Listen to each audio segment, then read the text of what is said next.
In this week's episode, we're modifying the 80 series.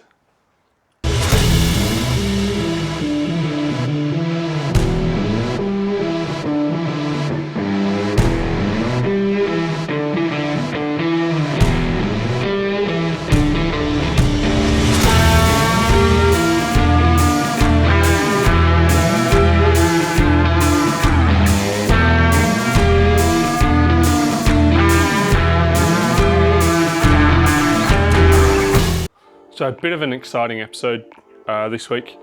If you had watched a couple of weeks back, I did a channel update and I said we ordered some radius arms. So I've got a pair of these from Kinsella's Customs. They aren't a flexi radius arm, it's just a standard arm with the caster corrected to the 2-inch lift that this car has. So we'll be putting those in today. I've got some bushings for the panhard bar. When they wear out, it sort of allows the car to wobble a little bit. So hopefully that's a cause of our braking wobble. I've got a catalytic converter as well. That's going to go in just to try and mask some of the smoke when we go do our roadworthy. I've also got a new steering dampener coming. The old one's pretty worn out. Actually, I'll go get it and I'll show you. This is the old steering dampener. It's been on there for a long time by the look of it. It's all rusty and whatever. The rest of the suspension is Old Man Emu, so I suspect this is just as old as the rest of it, so at some point the whole thing will need to be replaced. Gives us a good opportunity to put some nice long shocks in, but I think when you extend this out, you can sort of feel it's notchy, but also sometimes it has this dead zone where you can just push it back in with no resistance. I would say that's on its way out and that's probably causing a lot of the dramas. So I've got a new Dobinson's one coming. It's 170 bucks. It was just cheap. I'll probably get a better one later on if it plays up, but I just want to get it going for now. So new one of these going in. That'll probably be it for this episode. So that'll be the front end all refreshed. So I've already done tie rod ends. Obviously panhard bushes being done. I've got some genuine bushes for that. Plus these radius arms, that should solve a whole lot of the problems.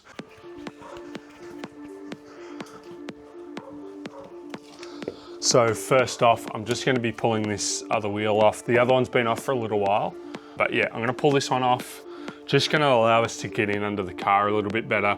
Plus, I've got to pull off the dump pipe for the exhaust to do that catalytic converter.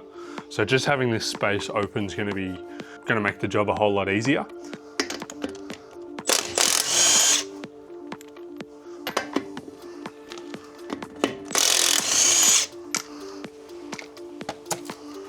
This wheel out of the way. All right, first thing I'm going to do is pull off this panhard bar. So I'll just pull that jack out of the way and we'll get into it.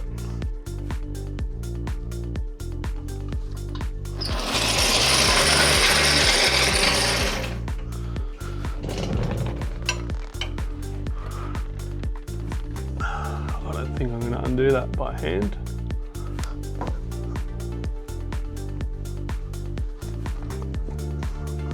Oh, that worked easier than I thought it would. So now I need a second. All right, I'll just get a second spanner.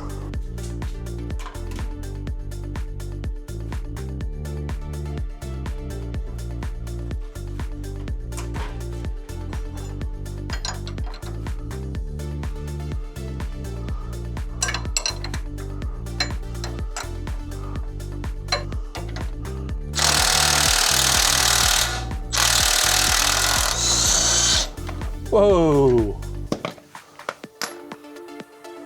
that was tight.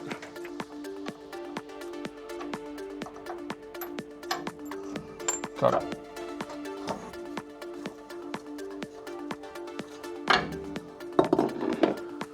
That's the panhard bar out. I am definitely glad I pulled that off because these bushings are no good. Both sides are starting to break apart, like the rubber's going hard. So definitely something that needed to be done.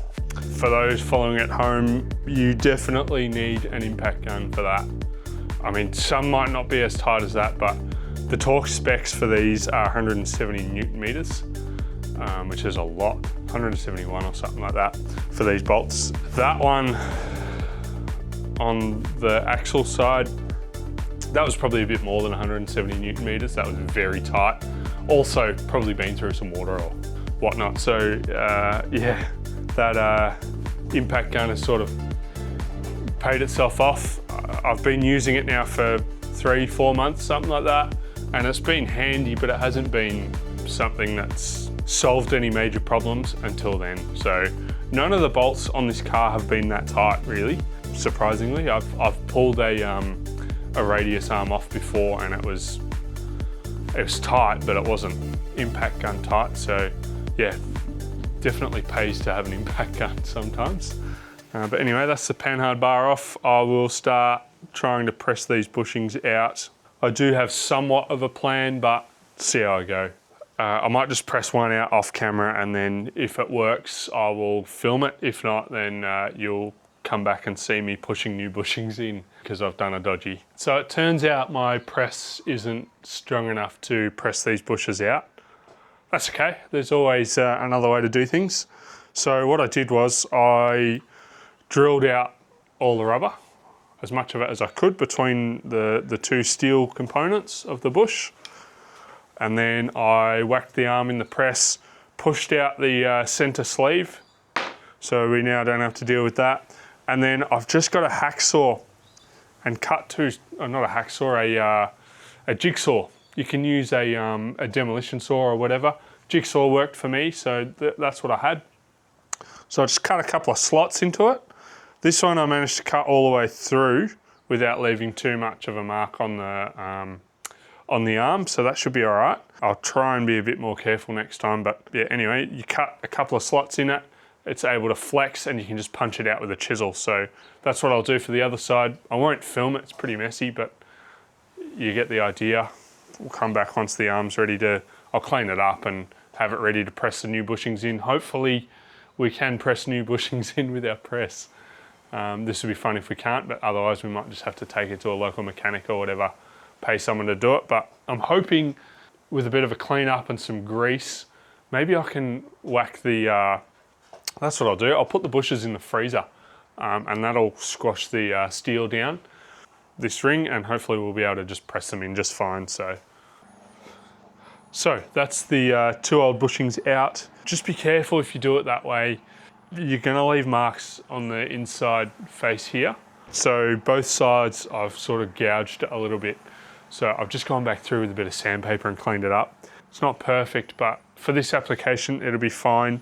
I will eventually get some heavy duty arms for it, but for now, this will do the job. All right, so the next thing on the list is we're gonna stick in a catalytic converter. A lot of you are gonna be like, why the hell are you doing that? This car didn't have one, so why would you put one on there? The mechanic that we took it to get the roadworthy done was very picky on the amount of soot and smoke that this thing produced. From all my research, it's pretty normal for these to smoke. There's no EGR valve, there's no catalytic converter. It's a very simple mechanical fuel pump, so it can never provide the optimal amount of fuel that a modern diesel will with its, you know, high pressure fuel injectors and stuff like that. So in order to clean up some of the smell and the smoke, the other thing is my wife's going to be driving this and it's very stinky. So yeah, this will clean up a lot of that sort of bad smell. That's the main aim of this.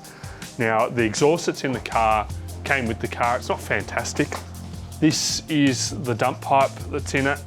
I mean, it fits well, but you can sort of see that, like, it's not the nicest made thing. It's gonna do for now. It's not leaking, so I'm just gonna sort of, so the turbo's on this side.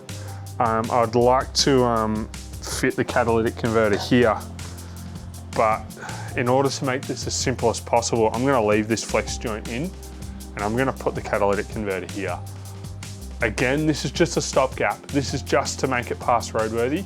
So we're just gonna slap this in and cross our fingers and hope that it solves some of that smoking issue, or not solves it, but hides it. So I will first start by, I need to calibrate my drop saw. It's not producing the cleanest cuts, so I'm just gonna fiddle around with that a little bit. I won't film that, just like I didn't film pulling this out, because all that sort of stuff's quite boring. What I will do is I will measure this, I'll show you. I'll measure this onto here. We'll create 2 spots that we need to cut. I'll cut it. I might just tack weld it to one side and then we'll reinstall it. And while it's all bolted in, I might run a couple of tacks with the welder.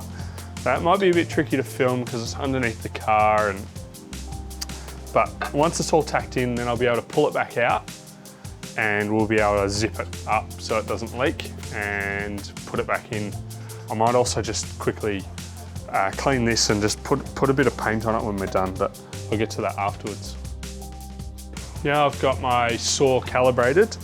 I've gone and measured the length of my catalytic converter, and I've put that measurement on this pipe, so it's very important that that length stays the same, otherwise the rest won't fit.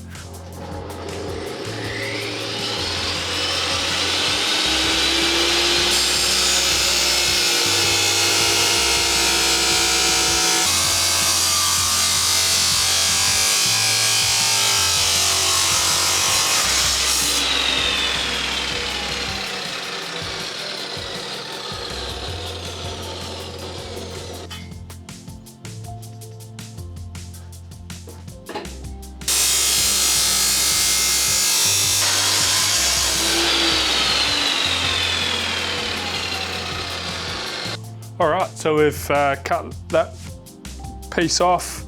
There's our old bit of pipe. There's our new catalytic converter. Gonna be close enough, I think. That's going in the bin.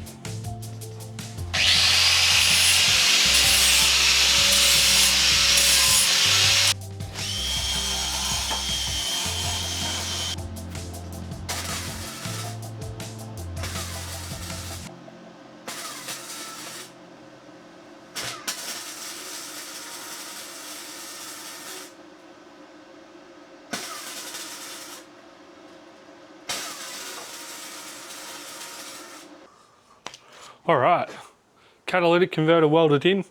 It's not my finest welds, but I'm not a welder, so I don't really have finest welds. It looks to me like it's all sealed up, so that's as good as it needs to be. As long as there's no holes in it, I'm happy. Doesn't need to look pretty. It's going to be under the car covered in paint. So that's the next step. I'm just going to lay it out on some cardboard and find some paint to put on it. I don't care what color, as long as it doesn't rust. Although again, I couldn't give 2 shits about this. It's going to get replaced at some point anyway. But at least it'll stop it from falling to bits in the meantime. So I won't film it, I'll just paint it, get it back in, and that'll be one job ticked off the list. All right, so we're just going to try and press these fresh bushings on. So there's your new bushing. I've got a socket, and all I'm going to do is, it's been in the freezer, so hopefully it'll press in just fine.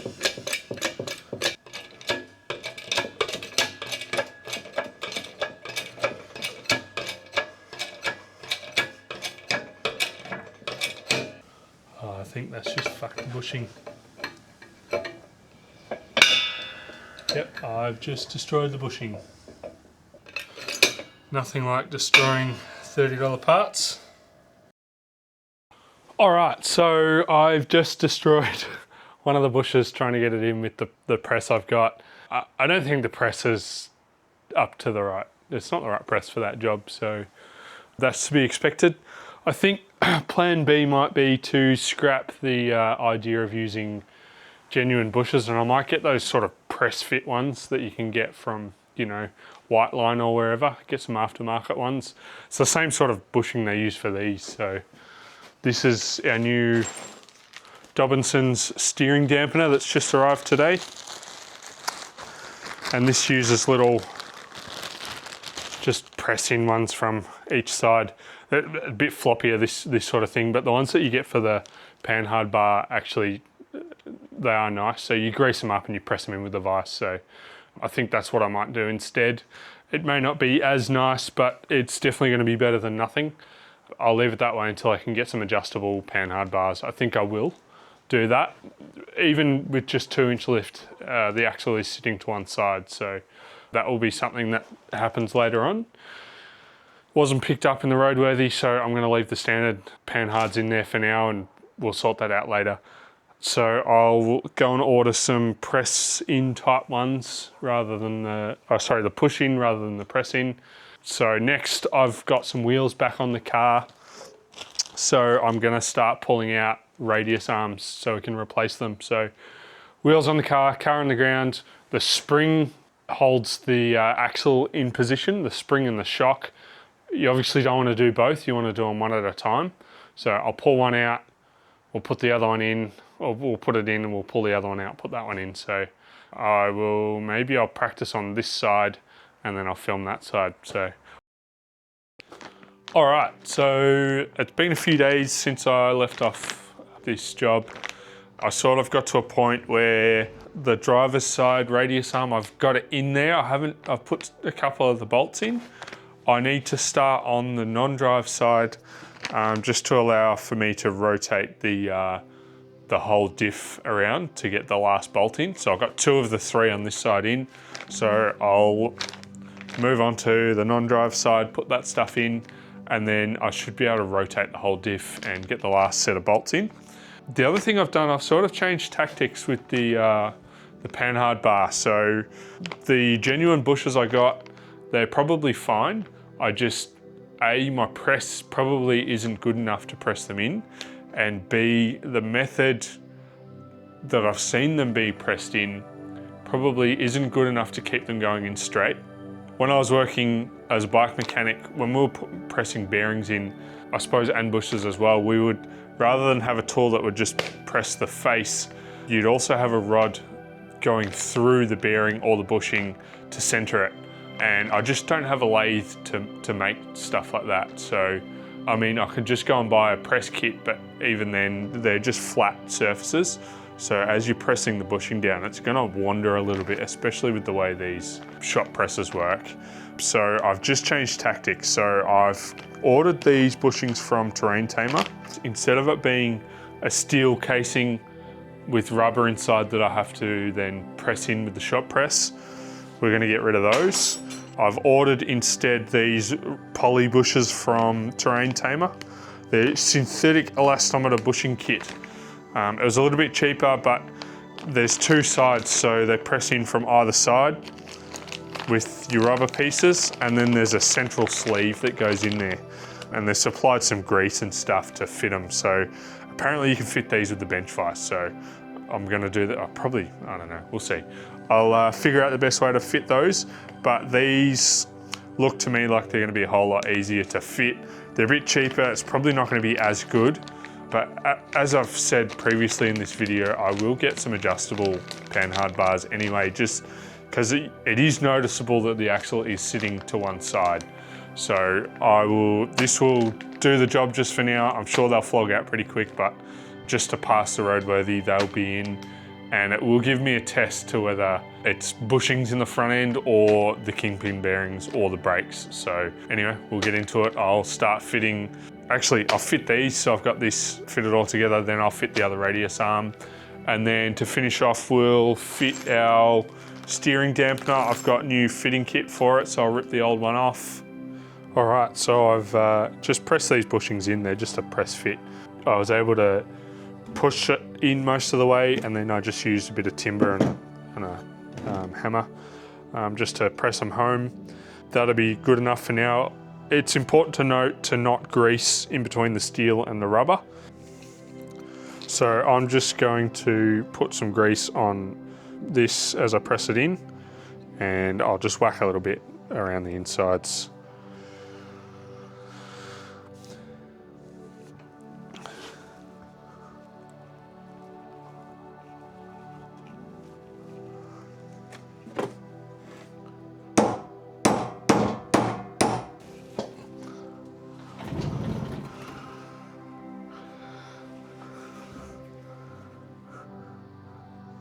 So I had to stop filming, it was getting a bit difficult getting the panhard bar back in. I'll show you what we're dealing with right now.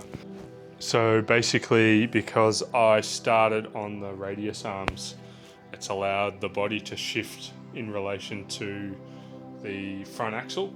So the axle's the body's gone towards the driver's side, meaning that the panhard bar's too short to go back in, essentially. So I'll get down under the car and show you.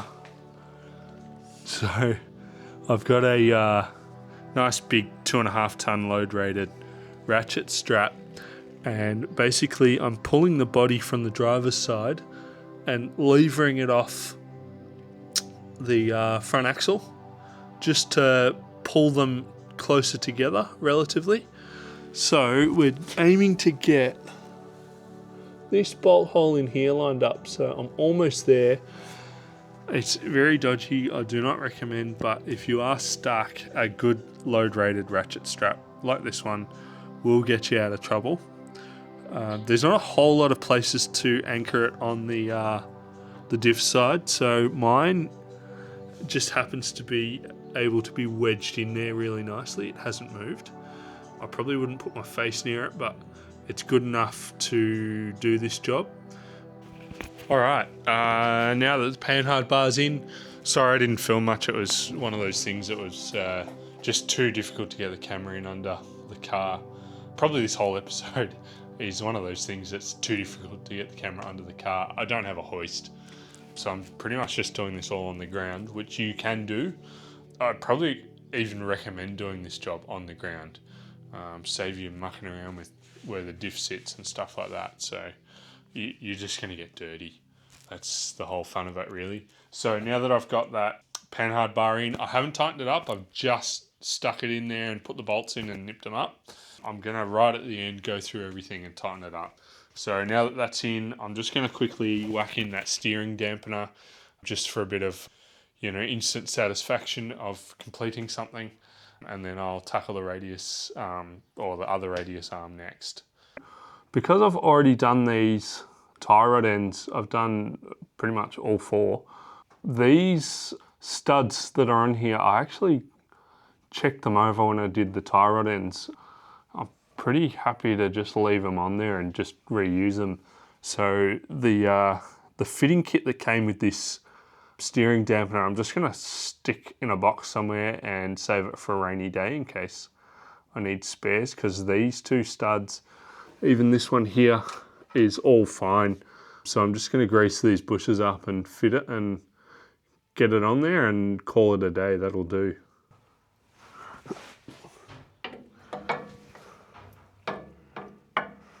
I'll just come back with a socket and do those up.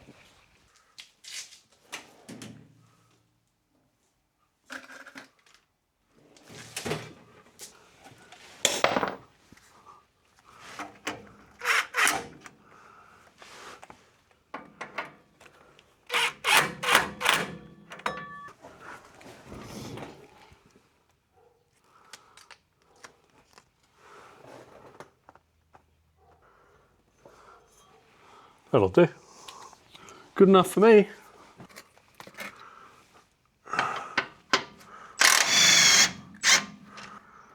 Oofed, that was loud.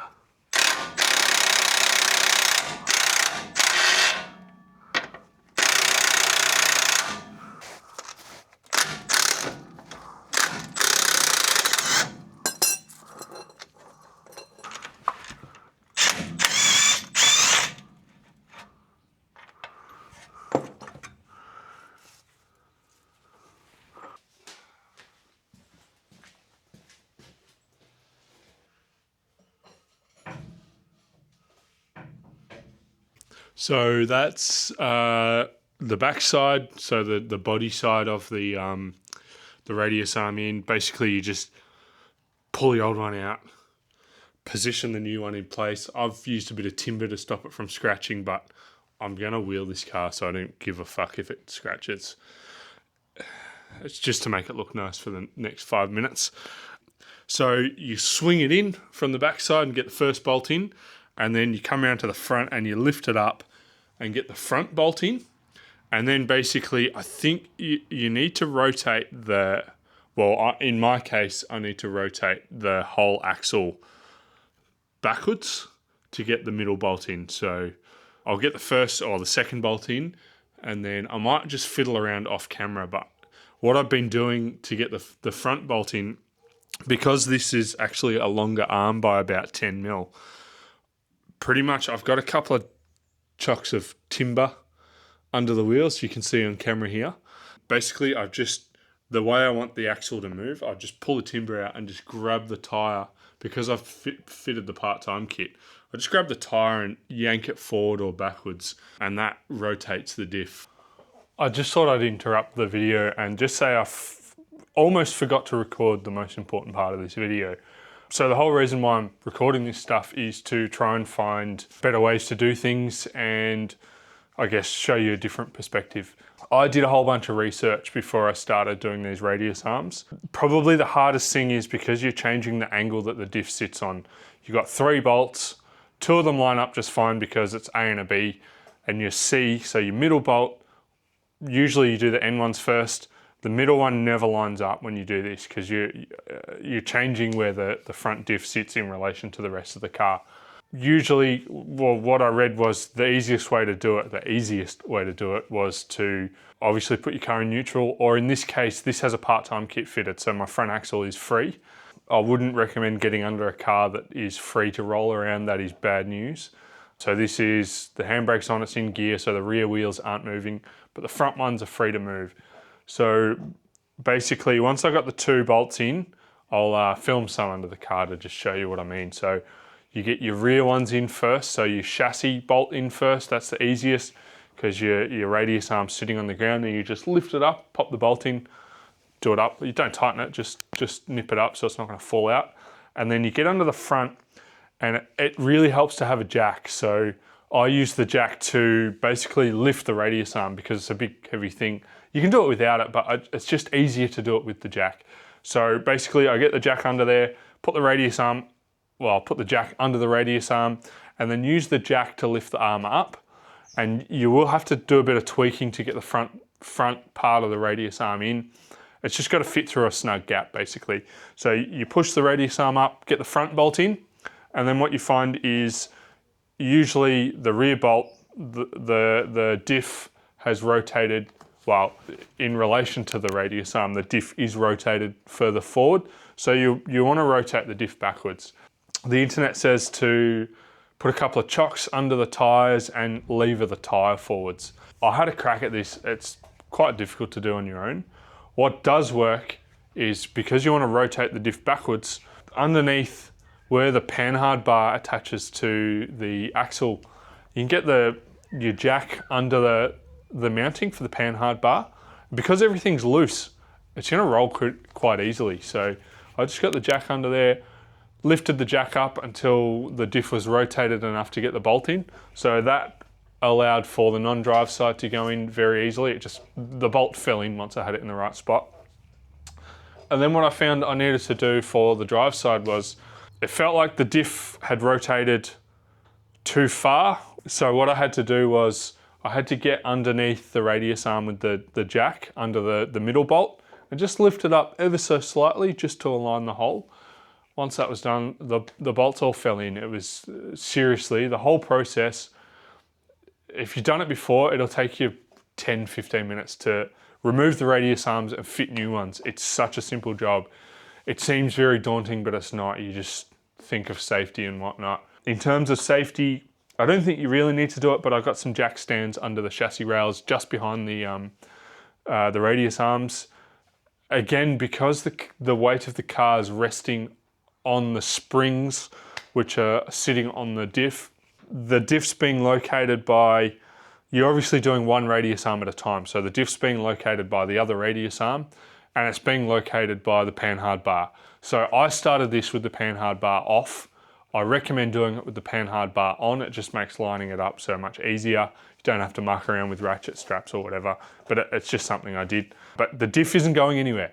So once you got the car on the ground, it's the weight of the car is on the wheels. You can just pull the radius arms off. They're not under load. So yeah, seriously, 10 or 15 minute job if you've done it before. If you haven't done it before, set yourself an hour or two. You drink a couple of beers while you're doing it. It's really not that difficult. So.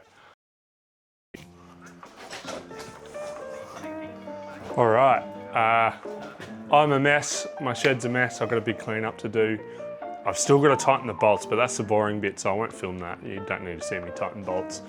But anyway, that's the suspension upgrade done on the 80 for now. So we've got brand new radius arms. They've gone in. I've put panhard bushings in. We've done a steering dampener. I've also done a catalytic converter for the exhaust. Now, some of you are probably going, why would you do that to this car? It is just to get it on the road. That's all I need.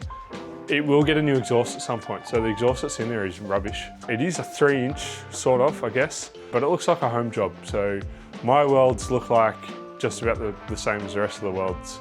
And I'm not a welder, so probably gonna be leaking somewhere. It's not fantastic, so I'll just order probably just a basic stainless exhaust. It is still a budget build, so everything that goes in it is probably not the cheapest I can get, but I've done a bit of research and found a cheaper way to do it. Obviously, these arms are a cheaper way to do it. You can spend $2,000 or so on a set of superior engineering ones. These ones cost me 1,200 bucks or something like that. Super great to deal with. I had questions, I sent emails, they replied back pretty much straight away. So anyway, that's all in. There's a couple more things to go on this before I can start driving it and testing it. So I'll get all that sort of sorted over the next few weeks. They're probably the biggest things that this car needed. But anyway, this frees up a bit of time for me to do, well, actually filming tomorrow. So I'm doing a how-to on the brakes for the 200. So I will actually be filming that tomorrow at some point. Anyway, thanks for watching. If you liked what you see, comment. If you see me do something wrong, let me know in the comments. I'm not a mechanic, I'm not a trained motor mechanic. This is all stuff I've self-taught and brought in from other mechanical trades. So if you don't like the way I've done something, if you think it's dodgy, let me know in the comments. I'm all ears. But anyway, thanks for watching, like and subscribe. See you next week.